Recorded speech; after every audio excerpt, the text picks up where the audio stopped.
I went away to university, there was that kind of phase of, I guess, accepting the fact that I was gay. Being away from all my friends, being away from what I knew, my church, my family, just realizing that that was kind of a part of my life and it wasn't going to be changing. That kind of, I guess, segued me into realizing that I also had to talk about it with people. In a lot of Asian cultures, it's sort of like right over the head. And anyway, when you get married to your husband and have children, and you know, it's not like, oh my gosh, I can't believe that didn't change anything about anything. That didn't change anything about any reality. So when I began to come out, I made sure to tell all of the important people in my life in person. I didn't even want to tell anyone over text or anything. I really just wanted to be a personal conversation.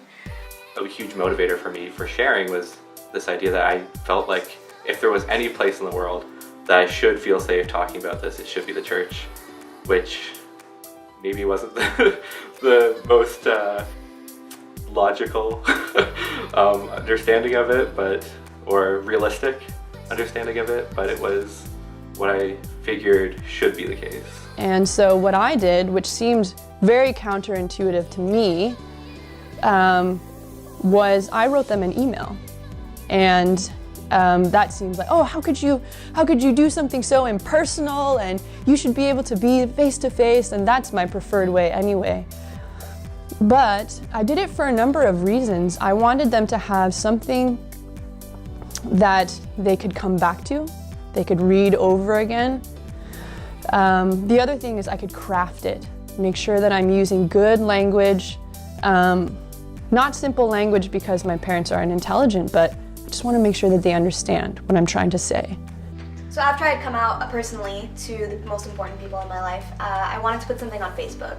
There was multiple reasons for this. One was just the ease of kind of letting everyone know without having to repeatedly come out, and just kind of letting it get around so I didn't have to go through the process every single time. But also because I knew there's a lot of people on my Facebook who are maybe people who didn't necessarily interact with me on a regular basis, who might benefit from seeing that someone they knew, like once knew or still know, is not straight. And I knew that they would both deal with it differently, but my mom would especially have a really hard time. And I wanted her to be able to take that time, come back to me when you're ready. Within this post, I talked about how knowing more people who are different helped us to be more accepting and loving, and how that's sometimes all it takes is just knowing a person on a personal level. So that was kind of my aim. And it took maybe 3 months before we talked again. And that was the longest, by far, amount of time that we had not spoken. But I realized that was the right way to do it for my parents.